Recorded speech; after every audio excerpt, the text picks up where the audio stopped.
En la próxima entrevista que les habíamos prometido para esta mañana va a ser muy importante poder charlar con el ministro de Educación y Cultura, Pablo da Silveira, a raíz de todo esto que, bueno, ha sido anunciado ya desde la semana pasada con la vuelta a clases presenciales de los chiquilines o retomando el regreso a clases, porque no hay que olvidar que el primer paso fue las escuelas rurales, y ver cómo, bueno, desde el punto de vista de la educación se está trabajando con la cabeza puesta desde lo político, desde el Ministerio de Educación y Cultura, con el CODICEN, con el Consejo Directivo Central de la ANEP, que también está trabajando y mucho en la articulación. Pablo, gracias por acompañarnos. Un gusto, buen día para todos. Bueno, los anuncios se hicieron, se comenzó a trazar y a delinear, digamos, esa hoja de ruta de regreso. Lo que quiero preguntarte es en función de la agenda informativa actual. Esto que está pasando en Rivera, para Rivera y para el departamento de Rivera, ¿cambia en algo esa hoja de ruta trazada o no? Lo primero que hay que decir es lo que dijo ayer el presidente de la República. Lo que está pasando en Rivera no es un problema de Rivera, no es un problema de los uruguayos que viven en Rivera. Es un problema de todo el país y todos los uruguayos lo tenemos que tomar así. Como todas estas cosas, la realidad es muy dinámica. Sabemos que hay un riesgo en la frontera seca con Brasil. Lo venimos diciendo, de hecho, desde antes de que aparecieran estos casos. Estamos actuando. De hecho, ayer hubo una buena noticia. No hubo casos nuevos en Rivera. Y tenemos que ver qué pasa en los próximos días. La ventaja de anunciar hojas de ruta con bastantes días de anticipación es que a uno le da el tiempo para mirar qué está pasando y para ir haciendo ajustes en función de los nuevos datos. Entonces vamos a ver cómo evolucionan en las próximas horas las cosas en Rivera y se tomarán decisiones sobre esa base. ¿No está descartado entonces que se puedan eventualmente tomar medidas o dar pasos distintos en este regreso a clases en lugares donde puede haber complicaciones? En el mundo del coronavirus nada está descartado, todos los escenarios están abiertos. Puede ser que haya que tomar medidas especiales en Rivera, puede ser que no. Puede ser que haya que tomar medidas especiales en una zona más chica que un departamento. Pensemos en lo que pasó con el departamento de Canelones. Cuando abrimos las escuelas rurales, dejamos afuera a todo el departamento de Canelones. Ahora que la cosa está más controlada, quedó afuera una parte del departamento de Canelones, los principales núcleos urbanos y la zona costera, claro, no la zona rural de Canelones. Entonces estas cosas hay que irlas calibrando con mucho cuidado día a día. Y para los casos de las escuelas rurales en Rivera, ¿hay alguna decisión tomada o continúan trabajando, funcionando como hasta ahora? Repito, hasta ahora no hay ningún cambio de planes. Ajá. Eso no significa que no pueda haberlo y eso depende de lo que pasa en las próximas horas, de cómo evaluemos los riesgos, de lo que nos aconsejen los científicos que están trabajando con nosotros, los pediatras, como en la entrevista que acabamos de escuchar. O sea, nosotros escuchamos mucho, miramos mucho la realidad tal como es, no negamos los problemas. Nunca nos van a escuchar a nosotros decir que no pasa nada si pasa algo. Y tomamos decisiones en función de todo eso, sin generar alarmismo, sin ir más allá de lo que sea necesario, pero teniendo claro que el objetivo central, principal en todo esto, es la salud de los uruguayos. La decisión de, recién lo hablaba Humberto con la doctora Pinchac, la decisión de que en definitiva sea voluntario, con lo cual es la familia y los padres los responsables de esos menores para que vayan a clase, para que concurran a clases, ¿no puede llegar a generar una tal vez mayor disparidad de la que hoy tenemos sobre la mesa, tal como están planteadas las situaciones con los chiquilines? Digo esto, tal vez muchos decidan sí efectivamente enviar a los chiquilines a las clases, retomar con esta nueva normalidad los cursos presenciales, pero tal vez aquellos que están más desarraigados o que cortaron ese cable con el sistema educativo, tal vez generen una distorsión mayor que con aquellos que han ido siguiendo el hilo. El riesgo existe, es nuestro desafío, y cuando digo nuestro, digo el desafío del Gobierno Nacional y de las autoridades autónomas de la enseñanza, que eso no pase. Pero nosotros, que creemos mucho en la libertad y que creemos mucho en la responsabilidad de la gente, creemos que el camino es convencer a los uruguayos de que las cosas se están haciendo bien y que hay condiciones para mandar a los chicos a la escuela en lugar de obligar y después salir a perseguir a los que no cumplen con las obligaciones que se impusieron. La experiencia de las escuelas rurales nos muestra que eso funciona. Cuando se abrieron las primeras escuelas rurales, iba un 20% de los alumnos. Ahora estamos arriba de un 50%, la gente va ganando confianza, va viendo que las cosas se están haciendo bien, va viendo que los chicos efectivamente están cuidados, están protegidos y entonces van tomando sus decisiones. Nosotros, aunque sea un poquito más trabajoso, preferimos este camino que el camino de la imposición. ¿Cómo se va a hacer para que esos, digamos, esos chicos, esas familias que queden por fuera, no se pierdan definitivamente? Ya de hecho había pérdidas importantes en el sistema que iban quedando de lado. Lo veíamos cuando se hace el relevamiento de asignaciones familiares. Por ejemplo, ese cruce que hace entre el BPS y la educación, que hay chicos y familias que pierden la conexión educativa y que uno presupone que se tiene que agravar por estas circunstancias que estamos viviendo. ¿Cómo hacer para retomar en estas circunstancias a esos niños? Sí, efectivamente es así. Hay que tenerlo claro, no es un problema causado por el coronavirus ni por la suspensión temporal de clases. Es un problema que ya existía, que eventualmente ahora se agravó. Bueno, hay que hacer muchas cosas, pero por lo pronto el gobierno ya dio luz verde para que hoy mismo las escuelas estén abiertas, los docentes y el resto del personal puedan estar presentes.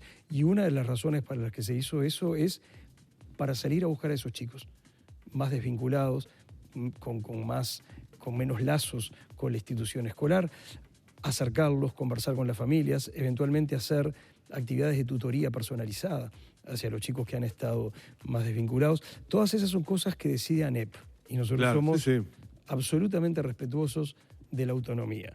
Lo que hacemos nosotros desde el gobierno nacional es decir, ya hay condiciones para que se pueda hacer todo esto. Ustedes deciden cómo. Nosotros usamos una imagen que nos gusta mucho en las conversaciones internas dentro del gobierno, que es el gobierno nacional prende la llave general. Ahora, la que prende la luz en cada una de las habitaciones de la casa es ANEP en el marco de su autonomía. Entonces, lo que dijimos la semana pasada es, podemos empezar un proceso de retorno a clases y de hecho desde esta semana el personal docente y no docente de las escuelas, liceos y escuelas técnicas de este país ya puede estar trabajando, como están trabajando tantos funcionarios públicos en tantas reparticiones diferentes. Insisto con esta pregunta que tal vez te han hecho mucho en las últimas horas. ¿Este no es un año perdido en materia educativa? ¿Cómo vamos a hacer con la generación COVID? Vamos a hacer todo lo posible para que este no sea un año perdido. Vamos a hacer todo lo posible para que no haya un grupo de generaciones que queden marcadas como los que no aprendieron por culpa del coronavirus. Eso significa hacer muchas cosas ahora. Eso significa hacer muchas cosas entre que termine este año lectivo y empiece el próximo. Ahí para nosotros hay un mes que es una oportunidad, que es el mes de febrero. De pronto se puede usar parte del mes de febrero para terminar de tratar de compensar esas brechas que se pueden haber abierto. Y si hace falta, también es posible pensar en actividades compensatorias durante el año 2021 que corran en paralelo con el desarrollo del año normal.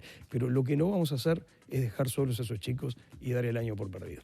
Había mucha expectativa por la conferencia de prensa que dio el presidente anunciando el jueves pasado, obviamente, la fecha del regreso de los estudiantes a las aulas. Allí se marcaron los 3 hitos del primero, el 15 y el 29. Y quedaron muchas preguntas o muchas dudas, que son las llaves que está aprendiendo seguramente el Codicen de la ANEP. Pero te tengo que preguntar, ¿cómo se va a trabajar en el aula? ¿Cómo van a funcionar? Es decir, en cuanto a días, en cuanto a horario, es decir, la gente tiene que sacarse de la cabeza esa idea de clase convencional que teníamos hasta ahora, es decir, los chiquilines de lunes a viernes, todos los días, y dependiendo del tipo de escuela a la que asistían o del liceo al que asistían, la carga horaria. ¿Cómo va a ser? ¿Qué es lo que piensan? Sobre la base de que las decisiones las toma el Codicen de la ANEP, pero ustedes están ahí arriba, no mirando todo, obviamente. Y hay algunos criterios generales que provienen del SINAE y que provienen del Ministerio de Salud Pública. Uno de esos criterios es, ningún alumno va a estar más de 4 horas por día. ¿Por qué? Porque si bien es cierto que el riesgo de exposición es muy bajo, de contagio es muy bajo entre los niños, hoy se sabe que el riesgo de contagio aumenta en función de la cantidad de tiempo que uno está en contacto con un portador. Entonces, hacer que ningún alumno esté más de 4 horas reduce aún más el ya muy chiquito riesgo de que alguien se contagie. Y el segundo criterio que es muy clave en esto es el distanciamiento. Esto que hemos aprendido a hacer los uruguayos de tener distancia entre nosotros. Y eso condiciona un montón de cosas porque para tener distanciamiento hace falta espacio. Sí. Entonces uno no puede tener 30 alumnos en un salón chico porque ahí no hay distanciamiento posible. ¿Cómo se va a solucionar eso? Depende un poco de las condiciones de cada escuela y de cada liceo. A veces hay espacios complementarios que se pueden utilizar, típicamente un gimnasio. Cuando Claro, no hay... o sea, la mitad de la clase, para ejemplificarlo, la mitad de esa clase funcionando en el salón tradicional, la otra mitad eventualmente en otro lugar. En un gimnasio, en un laboratorio, donde sea. Y si eso no alcanza, que sabemos que en algunos casos no va a alcanzar, vamos a tener que fraccionar los grupos y, por ejemplo, que una mitad vaya el lunes y la otra mitad vaya el martes. Y el que fue el lunes y no va el martes, va a trabajar a distancia el martes. Ahora, toda la experiencia mundial muestra que la educación a distancia funciona mejor cuando se complementa con educación presencial. Lo difícil es, durante mucho tiempo, mantener solo educación a distancia. Ahora, si el lunes el maestro o el profesor en clase explica un tema y avanza bastante en eso, es fácil el martes poner ejercicios o actividades de refuerzo sobre lo que se conversó el lunes. Eso es lo que va a haber que ir organizando en las próximas semanas. Pero entonces, por lo que escucho que estás señalando, va a quedar mucho sujeto a lo que resuelva cada centro educativo sobre los lineamientos que se le den. Acá hay una línea de decisión que es el CODICEN, los consejos desconcentrados, las inspecciones y los centros educativos. Y esta es una situación en la que la opinión de los centros educativos va a importar mucho porque ellos conocen mejor que nadie la situación. Entonces, efectivamente, es una cosa que va a haber que decidir con una participación intensa de las direcciones, de las comunidades educativas, diciendo, bueno, acá las condiciones para manejar esto son estas o son estas otras. Esto se tiene que resolver esta semana. Sí, bueno, depende. Claro, bueno, por lo menos para el primer grupo que retoma las clases el 1 de junio. Nosotros lo vamos haciendo escalonado, para dar una idea del asunto. Cuando hayamos reincorporado todos los alumnos, vamos a haber reincorporado a más de 700.000.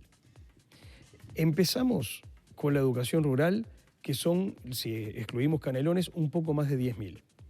En la primera tanda del 1 de junio vamos a incorporar 80.000. Entonces vamos de a poco, dando pasos un poquito más grandes cada vez. El último paso va a ser, el más grande va a ser el último, digamos. Pero para el último tenemos todavía más de un mes por delante. Claro, pero, por ejemplo, para poder ilustrarle a la gente en su casa, entonces estamos pensando en clases presenciales no más de 2 días a la semana. Insisto, depende de las condiciones de cada lugar. Ajá.